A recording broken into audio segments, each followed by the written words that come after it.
Welcome to Exit Interview. I'm your host, Yuti Prakash. This podcast explores what happens when women build successful careers within structured professions and then decide to change the rules of how they work, lead, and define success. Quick pause. This episode is sponsored by Studio West. Studio West supports architects and developers with design documentation from concept through construction. Grounded in over a decade of senior level experience inside large architecture firms. If you're looking for clear BIM based documentation support, you can learn more at studiowers.com. That is STUDIO hyphen VERSE.com. Back to the episode. Ange Matthews is an investor, personal finance expert, speaker, and the CEO of the Happy Investor Method. Her goal is to make investing and personal finance accessible and fun for all. As an experienced investor with nearly 20 years of experience, she has supported thousands of individuals through workshops and one on one coaching. A first generation investor, Ange was initially making $40,000 a year and had six figures in debt. She then taught herself how to generate seven figures of passive wealth through responsible money management. It's amazing. Her approach is not only happy, but effective. Since then, she has used her investments to become a hotel owner, real estate investor, angel investor, and shareholder in 9 plus companies. Her mission is to help others do the same. Welcome, Ange. We're so happy to have you on the Exit Interview podcast. Thank you so much for having me. Yeah. So let's start with the beginning. Take us back to your early career. You started at Goldman Sachs as an analyst. What drew you into finance in the first place? I'd love to say that what drew me to finance is my love of numbers, but it actually wasn't. It was my love of money. Of course. And so I had a commitment to, growing up lower middle class, if not lower income bracket. I always knew that I wanted to have a better lifestyle, a better life for myself, for my kids, and for my family. And so I thought, well, I might as well go and work for the best investment bank out there, which at the time was Goldman Sachs, because I thought they would teach me how to make money. Amazing. And so, what did you learn about wealth in those institutions that we're also familiar with on Wall Street? It's really interesting because the happy investor method probably would not have existed if I didn't Hmm. go to Wall Street first, because initially they tell us that you need a guy, an advisor, someone. And I always saw the need for that until I got there. And I realized that unless you have a substantial amount of worth, they're not really going to pay a lot of attention to you. It's almost as if going to private school versus going to Yes. public school, seeing what those ratios look like, it's completely different.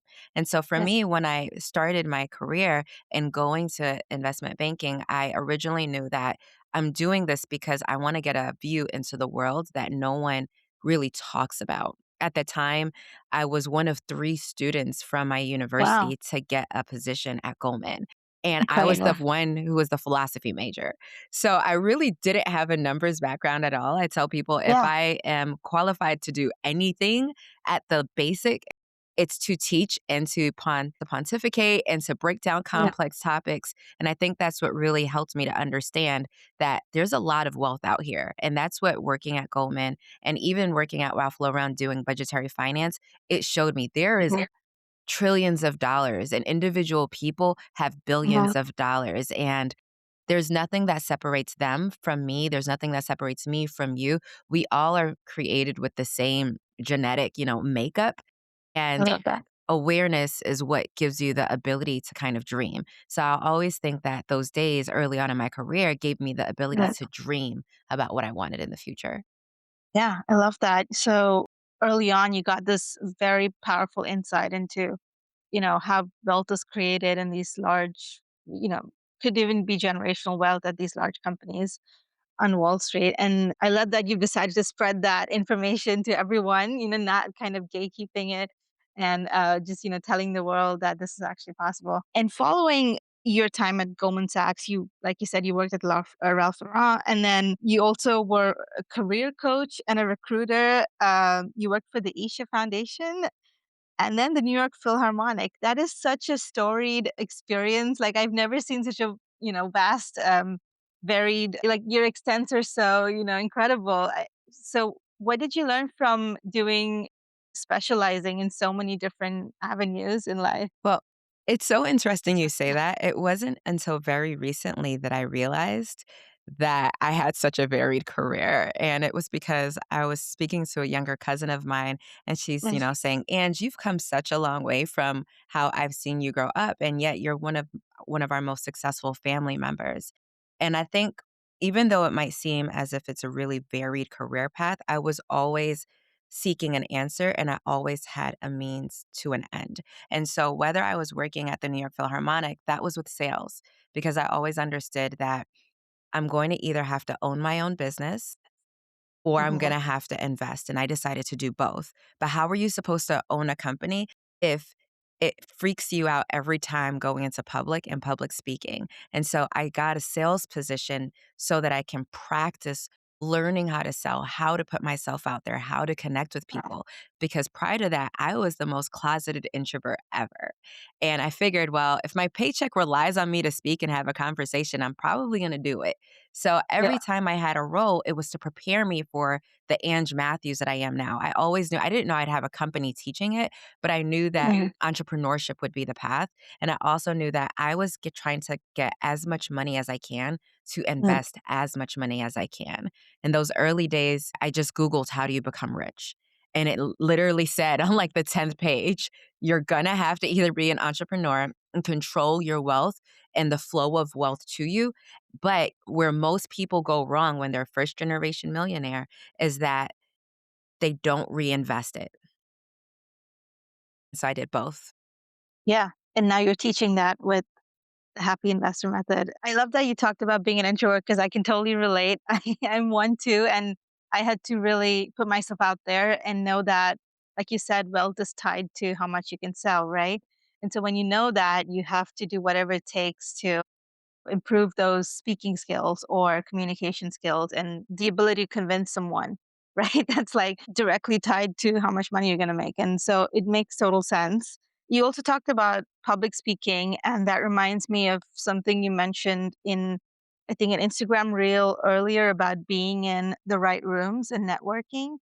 And it reminded me of this quote that I heard by Cheryl Mackasack, which is persistence is staying in the room when no one wants you there. And I really resonated with that. Have you ever felt like there was a time when you were in a room and you felt that way? How did you deal with that? It's really easy to feel that way, especially if you're in a industry that's not typically welcoming or seemingly welcoming of things that you typically identify with. And so for me as a woman, as a person of color, I consistently saw how lonely it is to be in a room. And I would step in a room and my nervous system would tell me, "You don't belong here," simply because I didn't see other people that looked like me there, especially even around age or not having a traditional background. And I see this all the time still around investments and the investing space. But the one thing that keeps me there is knowing that the next person coming into the room is going to feel so much happier when they see me there. And it makes me stay there a little bit longer than I want to, because I keep thinking, what if somebody else is about to come and they need to see that it's safe to be here? Now, this doesn't mean that the rooms that I'm stepping into have anything against me or have built a system where I'm not welcomed. They probably have, for the mere fact that I'm in the room means that I'm welcomed in the room. Because if I wasn't welcomed, I wouldn't be able to enter. And I think having that mindset shift really changed a lot for me. And it's, well, I'm in this room, I'm going to stand out. I might as well have something to say because they're going to listen regardless. Yeah. I love that. And You talked about the responsibility of inspiring other women who look like you and who had similar backgrounds and showing them that they belong. And I resonate because I'm in an industry that is mostly male dominated. It's very often that you feel that way, that you feel like you don't belong, and then you stop and think that, I'm doing this for the women that come after me and who are going to see that this is possible. I totally understand what you mean. And the same, it looks like the same is this. It's the same case with wealth and finance and that industry as well. What do you do? Yeah. I'm an architect. Yeah, I No, I just know you're an architect, but what do you do when you're in a room and you stand out? I honestly, there's a voice that tells me to leave immediately, but I tell myself that, I'm here. I have given myself an hour, so I put myself on a timer, and I say I have an hour to talk to as many people as possible, and I'm going to do it whether they seem interested or not. I love and that. um, and yeah, and I think it's funny because a lot of these rooms you have to pay a fee, like $50 or something, and I'm like, hey, I invested $50. I'm here. I'm gonna make it work for me. And I think that's another strategy is maybe paying a fee and knowing that you're there and you have to make it work. I love that. I know for me, when I go into an event, I typically say I just have to meet 5 people. And as soon as I meet my 5 so that I can create meaningful relationship later, I'm done. I don't have to stay any longer, and so that really helps me because I literally count them like, "Okay, that was 2, just 3 more, and you just gotta do 3 more people, build a connection, and then we can follow up, and then after 5, everything else is sprinkles." And usually after 5, I'm warmed up enough to probably pull in another 3 to 5 people. Yeah, wow, I love that. Yeah, just give yourself a number, right? And then start with that. Yeah. Let's so we talked about your storied past and all your different avenues. At what point did you realize that, I need to find my footing and I need to go off and build my own thing? And when you started to kind of feel a little uncomfortable and, maybe you were thinking about the responsibility you had to your children, to creating generational wealth, at what point did that pivotal moment happen in your life? So it's interesting, I've been an entrepreneur for over 20 years, and the last time I had a 9 to 5, I was working at a web design firm as a recruiter. Again, working at the New York Philharmonic was great, but it still didn't bust me out my shell as much. And I Yeah. thought, okay, so next job, if I'm a recruiter, I'm going to have to talk to a lot of people because I'm interviewing them. And I'm also an autodidact, meaning that I love to learn. And tech was really interesting to me. So I thought, what better position than to be learning from the people who are creating the technology? Mhm. And I loved meeting people. That was the best part of my job and hearing their stories and why they wanted to get into a career. But unfortunately, the place that I was working for, I didn't have the best, I don't want to say relationship, but treatment. And so if you're working in tech or if you're in a high demand field, with the salary comes the expectation of you're willing to be here 65 hours a week. You don't have to go home. We'll feed you lunch. We'll feed you breakfast. We're going to make sure that all your friends are here so that you don't have to leave. And I remember specifically wanting to take time off because I hadn't done it for most of the year. It must have been like September or October. And I asked for Mhm. time off and it got denied. And I thought to myself, I've given you so much of my life and you couldn't even like just approve my PTO request. And it just crushed me. And I thought, I'm never going to be in this position again where I have to get permission to enjoy and live my life. And that was the little spark that made it so I'm just gonna have to work my butt off so I never have to do this again. And that's when I started investing, and that's when I started all the side hustles. I just knew that I just need to make as much money so that I can have enough of a cushion to have the confidence to break free. And thankfully, because of my business acumen, because the way I structure things before moving into something else, I've never had to go back to corporate. And at that point, you were like, "This is my exit interview. I'm done." Yeah. Mhm. It was the exit interview of all exit interviews. I love it. And that's one of the reasons why I started this podcast was to talk to women and, talk about these hidden, let's call them microaggressions, but also they're not always microaggressions that happen in corporate. and the reasons why they decide to leave, because there's just no space for them, or there's no space to move up the corporate ladder, right? And I felt that when I worked for a corporate job up until a month ago. I totally felt like I just, when you think about motherhood and, you see people working until 9 p.m. every day, you're like, how am I ever going to do this with a child? So I love that you touched on that. Would you say that that's a common reason that you've seen people leave corporate, like women, especially women of color, or just women? Yeah. I think in general, it's a commitment to live on your terms. I think that's why. I think there's a lot of financial upside if you can figure it out. And so people also think, well, if I'm making this person this much money, how much Hmm. money am I making them if this is what they're paying me? And then you start thinking, well, what if I can do this on my own and have more flexibility? I know that personally as a mom, one of the reasons why I'm an entrepreneur, why we have the happy investor method, is specifically because I don't think I'd be able to get as much PTO days as I use, transparently. Like, I travel a lot. I'm the one where if the kids have an appointment or if someone is feeling sick, it's up to me, Yeah. and I'll have my clients, but I structure our company in knowing that family comes first. You come first and then business and then money. And so if I have to, reach out to my assistant and say, "Hey, can you just shift my appointments, 2 hours later Hmm. because my kid is sick?" Then our clients don't mind that because that's why we're doing this. We're doing it to have our own terms. Or if my kid comes up and they want to say hi to whoever I'm talking to and I'm teaching a class or meeting with one of our VIP clients, the person knows to say hi because this is why I'm doing it. If I can't do it, I'm not going to have the company. And so I think a lot of folks want more agency around their time, around their money. And they realize that, we went through a pandemic. A lot of folks are in the sandwich generation where they have to take care of their parents and their kids and still trying to find a sense of self. I think people are realizing that it's time for me to be work optional. It's Yeah. time for me to get a hold of what I do with my time. Yeah.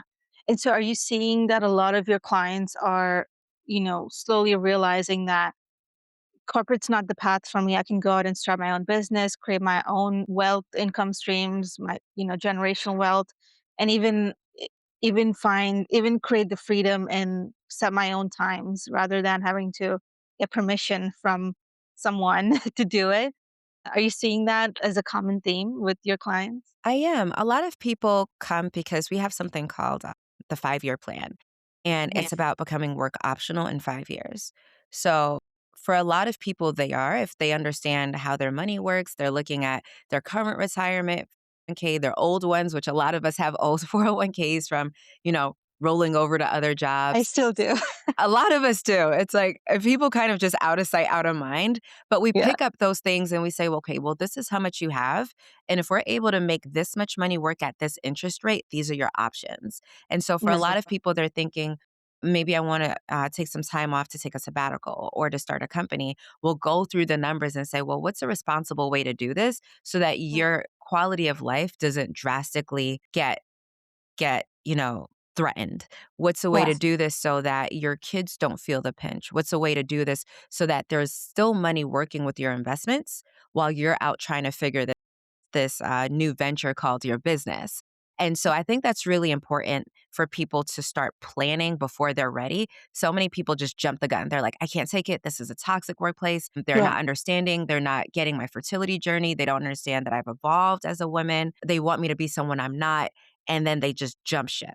And they don't negotiate what severance looks like. They don't negotiate what it looks like to give themselves an internal time frame and then, make their side business work before it becomes the main business. So there are a lot of things that are happening right now with people thinking about that they want to jump, they want to exit. But what we do is we help people do it in an intentional way so that they're not put in a really bad situation where they have to go back. Yeah. So you give them a date saying this is when you're going to send in your resignation letter, and you know exactly, and this is when you're going to be fully ready to make that transition.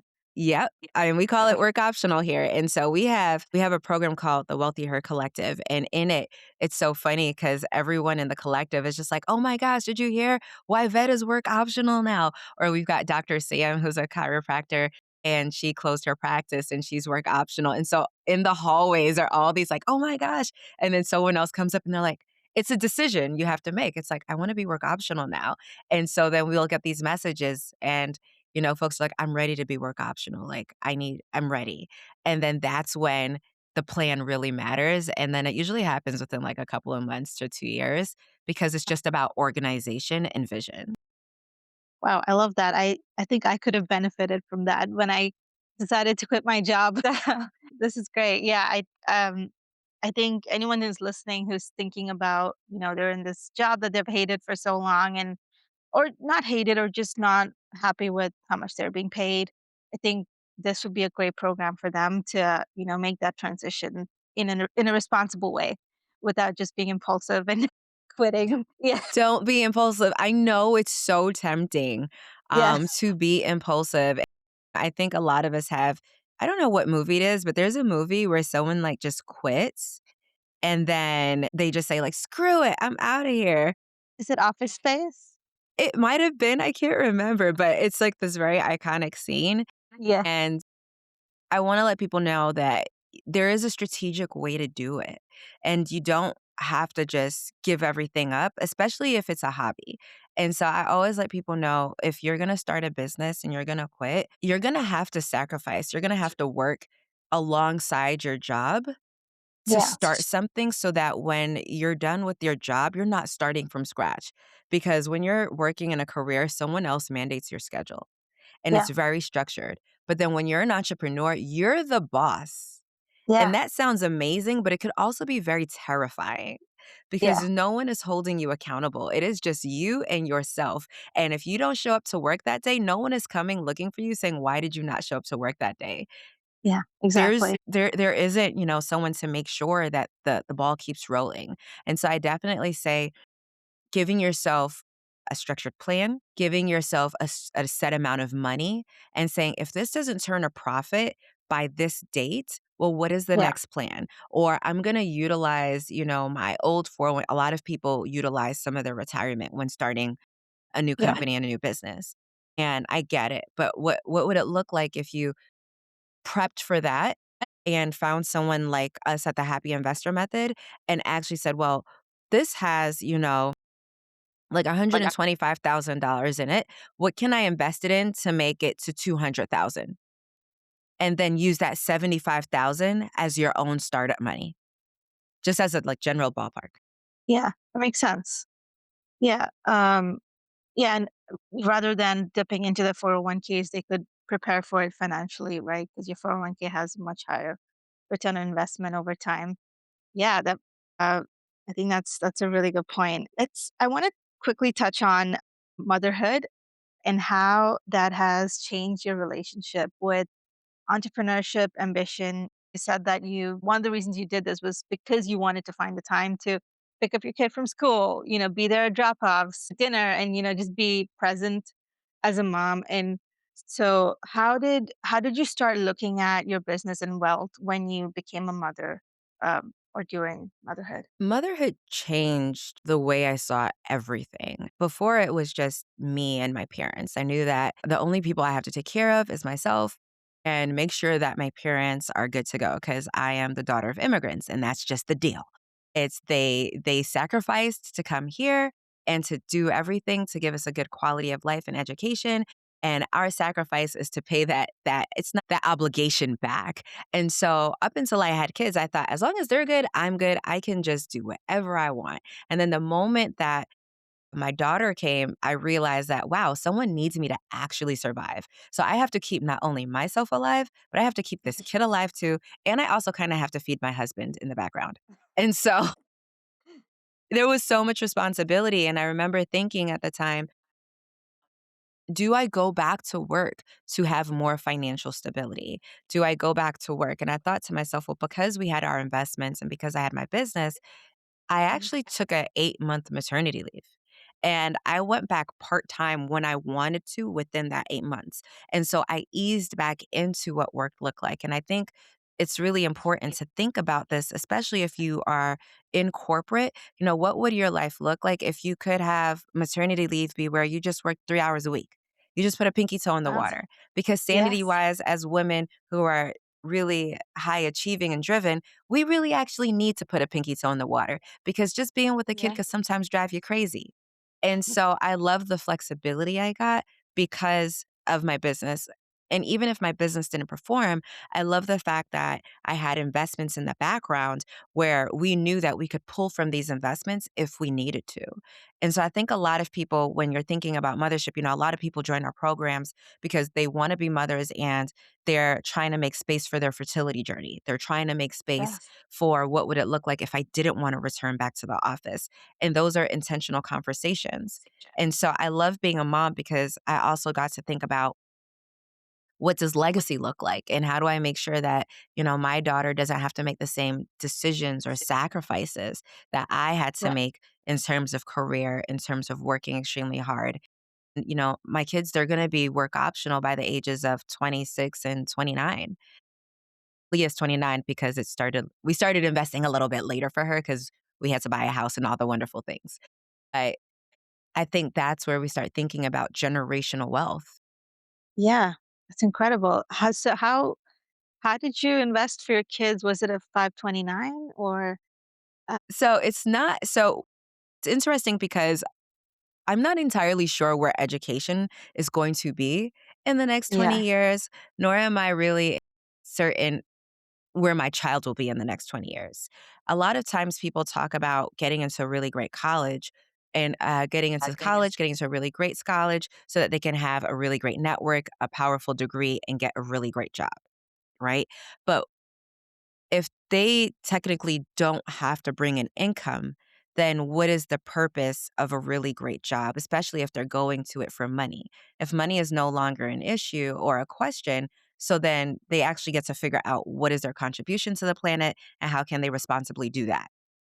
And so Yes. when thinking Oh, about a 529, there were a lot of variables there that I didn't really have certainty around. And so what we do is we have retirement accounts for them. And with the okay. retirement accounts, we've got a Roth IRA, they have regular IRAs and regular brokerage accounts. And so that money that we put in there can be used for education. Even their retirement, it can be pulled out for education, whether they Yeah. use it for education, whether they use it for retirement. And so the point about a 529 kind of becomes non existent Mhm. because it's still an investment account, but with way more flexibility and freedom. And the tax advantages are way more, especially in a Roth. Yeah, that makes total sense. Wow. So you basically match the full maximum amount every year for them with a Roth IRA. Yeah. I max the full amount. And then when you put that in a really great fund or a stock compounded over 20 years, beautiful things happen. Is that something you help clients with as well? If they have kids, how do you make your kids work optional? That's something that I've never heard of. um, so how do they? Is that something they can opt in to do with you with Happy Investor Method? So the goal is always work optional. And I love to think about it for me, for you, for us, for you, for them, for all of us. And so for Yes. you, we want to think about how do I get you work optional? Because a lot of people tend to think about their kids, their parents, their community, and they give into a cup, but they're not giving from overflow out of their cup.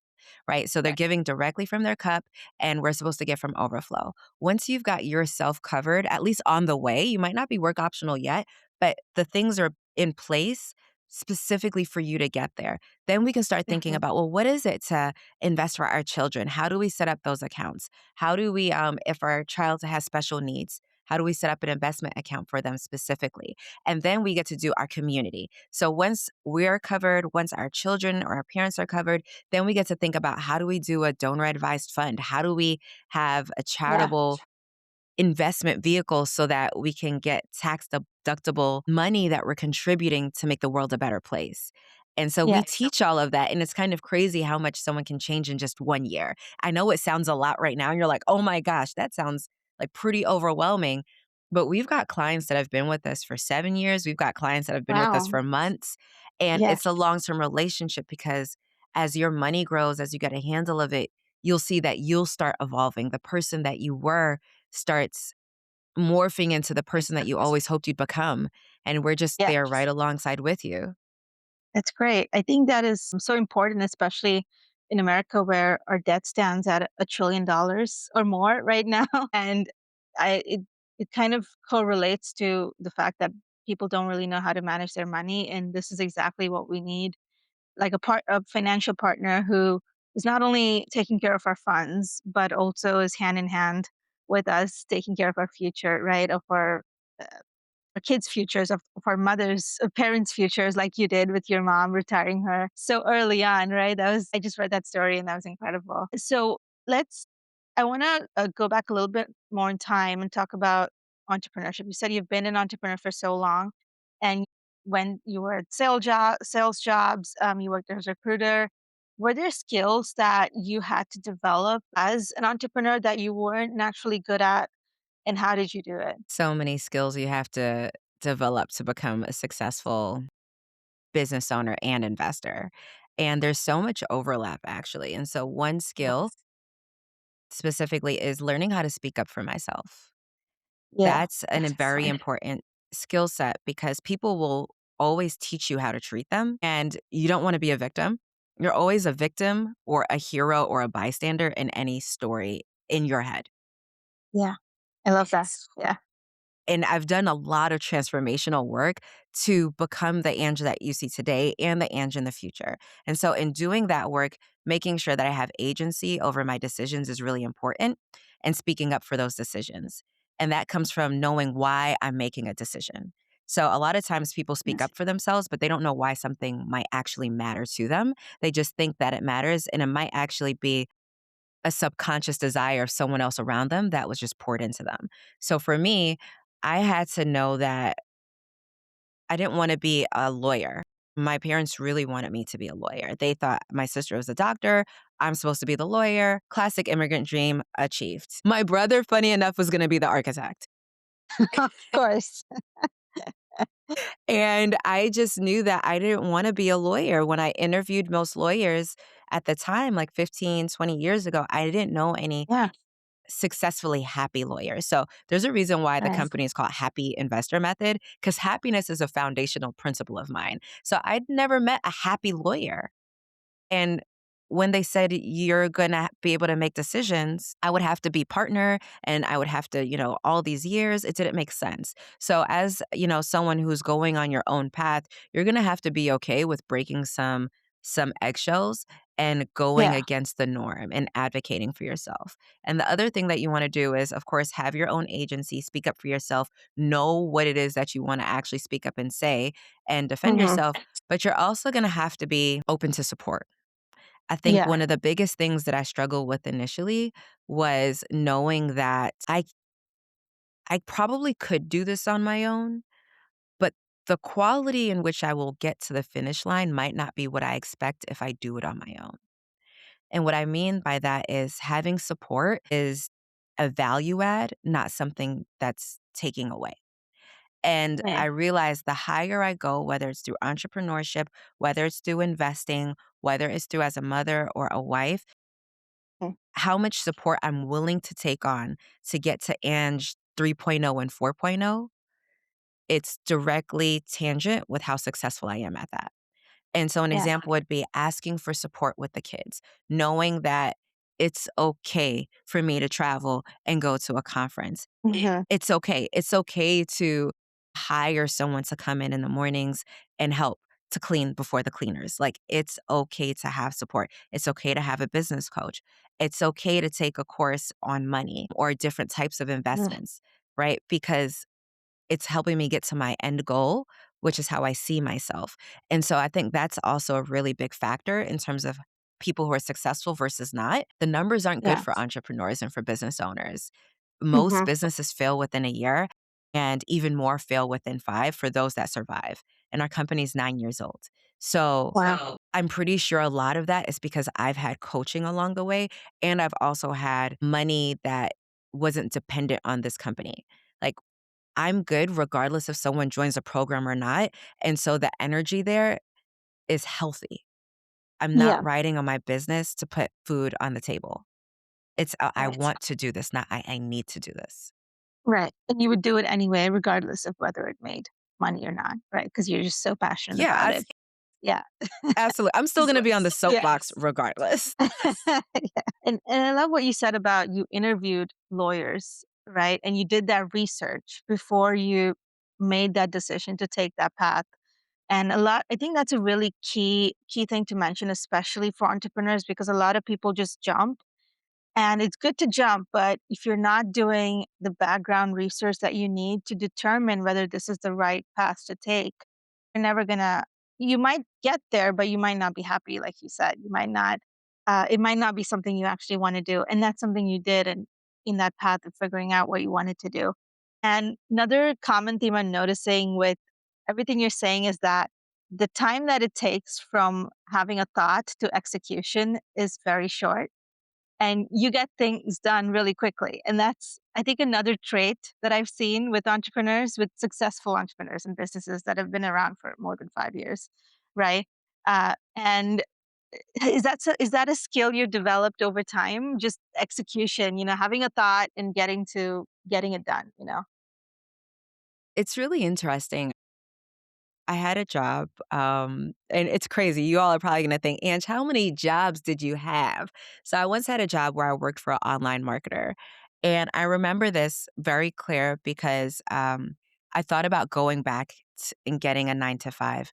My dad had recently passed away, and I was just absolutely devastated and broken, and I knew that I didn't wanna necessarily do my business because I just needed to show up for myself, and I knew that I didn't want to go back to corporate because I knew that they probably wouldn't care about the grief process. So I went to work part time for an online marketer. And I'll never forget her telling me that what most people don't have is the ability to have a quick start trait, to just quickly start something. And she looked at me and was just like, "That's not you, though. You take your time and you deliberate and you think a lot and you make sure that you have A, B, and C ready before you even jump in." But that's always gonna bite you in the butt because by the time you jump into A, B, and C will have effectively changed by the mere fact that you took action on A because you're putting something else into the equation. And so my B and C would be obsolete. And that completely shifted my mindset around being a quick start and being someone who plans something all the way through. And so for me, I'm more so an iterator. I know in theory it's gonna be this way, but in practice, it's gonna be another way. So I tell our students who are looking to invest, you don't just throw thousands of dollars into an investment. You put a little pinky toe into the water, put like $100 and see what happens. It's not gonna make or break the quality of your life. So when you're an entrepreneur, try and get one client, see what that feels like. Don't just quit everything and say, I'm opening up a business and you've never had a client. Because when you have a Yeah. client, well, then that's when the real party starts. That's when you see, whoa, this client is very demanding, or this client doesn't have clear instructions. This is what I want from my next client. This is what I'm going to put into the SOPs. This is what I'm going to put into the contracts. Same thing happens with investing. Wow, this investment is crazy. Well, now I know I'm only going to invest in companies that follow these rules that I have in my Yes. personality. I'm not a Yeah. day trader. This is how long I want it to be. Trial and error is going to get you so much further than a YouTube video, than a chat GPT, or even a book. You have to figure out why the rules apply to you and how they apply to you. Yeah. Yeah, I love that. I think, I've been talking to a lot of people who've wanted to start something, and there's always an excuse. They're saying, I haven't done the research that I need to. I don't have a business plan. I don't have a website. Like, you don't need any of that. Just go out and, get your client, like you said, and you figure things out as you go along, right? And I think that's, again, when you were talking about going from thought to execution and being a quick start, like that's a common theme that I've been seeing amongst especially women entrepreneurs, but any entrepreneur really who, is successful. Like they keep iterating and they keep going through the motions and figuring out what works. Like you get your first client, you put systems in place that's going to make it better for your next client, right? And that's just how it goes. Um, yeah, I love that. And you also mentioned having coaches, and that's, I think, really interesting because I was having a conversation with at a networking group with another designer, and one thing that people are always thinking about is, I just started my business, I don't have the money right now, I cannot invest in a coach, right? But maybe that is the best time, like you said, you have to put together maybe a 6-month timeline, knowing that you're not going to make any profits. And this is part of that game plan, having that coach and having the support system that you need. What types of coaches would you recommend, like a communication coach or business coach? Is there a specific coach that is maybe more important than the other? What are your thoughts on it? So it's interesting. I have a lot of coaches in my life. I call them the A team. Yeah. And I always tell my students, you got to have an A team. There's an A team for your money, which is like your accountant, your CPA. I call it independent educator. So that's me, a coach, educator. You're Hmm. going to need a legal person, your A team, people that are as vested as you are to make sure that you are as successful as possible. And so on the investment side, that's kind of like your A team. But then on the business side, I also have an A team and there is some overlap. So on the business side, I have a business coach who specializes specifically in sales and marketing because I'm an introvert and I probably would literally give the whole shebang away for free because I want to help. But that is called a non for profit and that is not what I have.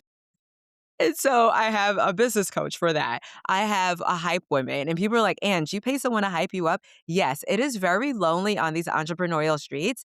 And competition is a thief of joy. So I might look at someone who has $1 million, 2 million, $3 million. I remember this when I was starting out, looking at peers who had like $1 million companies. Granted, we're Yes. there now, but like I would think that my 100K, year was nothing.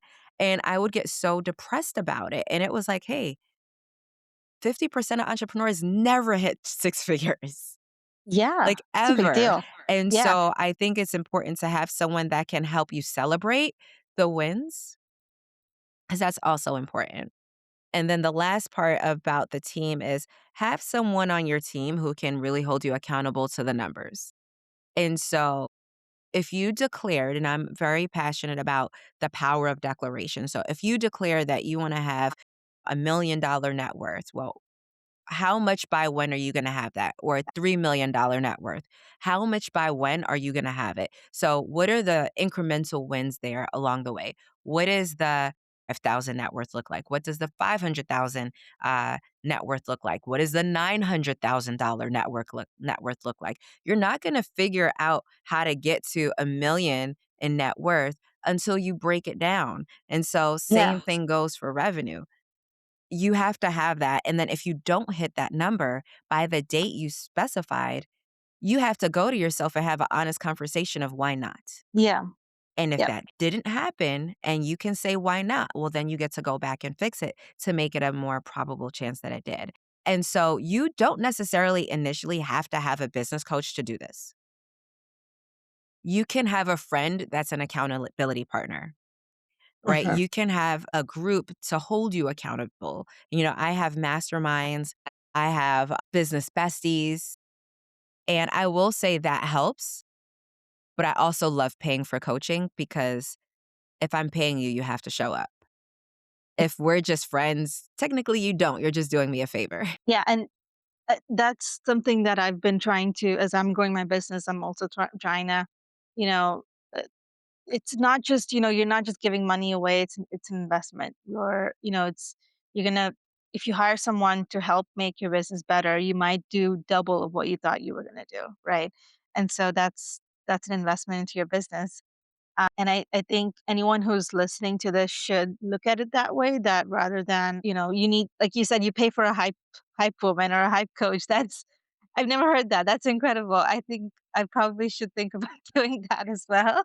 That is really cool. Yeah, it's just someone who's, like you said, this A team is your circle and they lift you up, right? They're there to hold you accountable and to make sure you're hitting those goals and not to let a little roadblock get you down in any way, right? And so that's great. And if there was, we're coming to the end of the episode, if there was one thing you were to tell someone who's standing on the ledge, they're saying, I'm in this corporate job. I go to work at 8, I come home at like 9. I just hate it and I can't give any more to my family. And I really need to start that business that I've been thinking about for 5 years. What is the one thing you would tell them to take that leap? I would say start before you're ready so that you're ready when you actually have to start. And so if you feel this passionately about it, start stacking those receipts. start getting your proof of concept, start going to networking events, start building a name for yourself, start building your personal brand outside of your profession. These are the steps that you can take so that when you have to have that conversation with your partner, spouse, family, friends about why you're doing this crazy thing, like stepping out on your own, you have Mhm. receipts.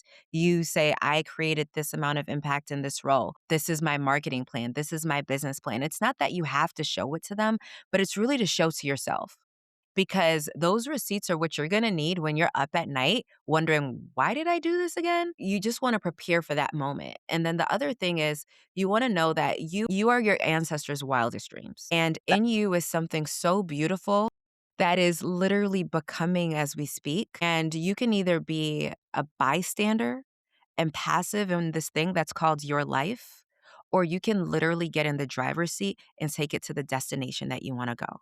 And so many of us are in the passenger seat of our own lives, and you don't even realize that you're headed to a destination that you never anticipated. Or you can get out of the auto, like the autopilot, get into the captain side, the pilot side, take control, logically map out the course that you want to go to, get behind the wheels, and make your own decisions, your own curves, and be accountable for the destination that you land on. And once you get clear that you are going to love yourself, regardless of what that destination is, because that is your destination to be because you had control of it, then you're ready to take the leap. If Yeah, anyone wants to that's stay in touch, I want to make sure that you have the way to do it. I would love to know how this conversation landed and stay connected with you. You can go to happyinvestorguide.com and you'll be able to get a free guide on how you can start your investing journey, how you can get to that work optional number, and more importantly, how you can just have money happen on your times unapologetically. And I want to let you know that wherever you go in your walk of life, money is going to come to you in every way, shape, or form. And so I don't want you to feel afraid that just because you're out doing your business or you're out going into a new identity, that the money is necessarily going to stop. It will find its way to you. And I'm Ange Matthews. You can find me at Happy Investor Method and happyinvestorguide.com. thank you so much, Ange. Wow, incredible. Um, wow. And with that, we end this episode. Thank you so much, Ange, for coming on the Exit Interview podcast. And I am leaving with so many incredible words of affirmation, inspiration, and I'm going to take this with me throughout the week. So thank you again.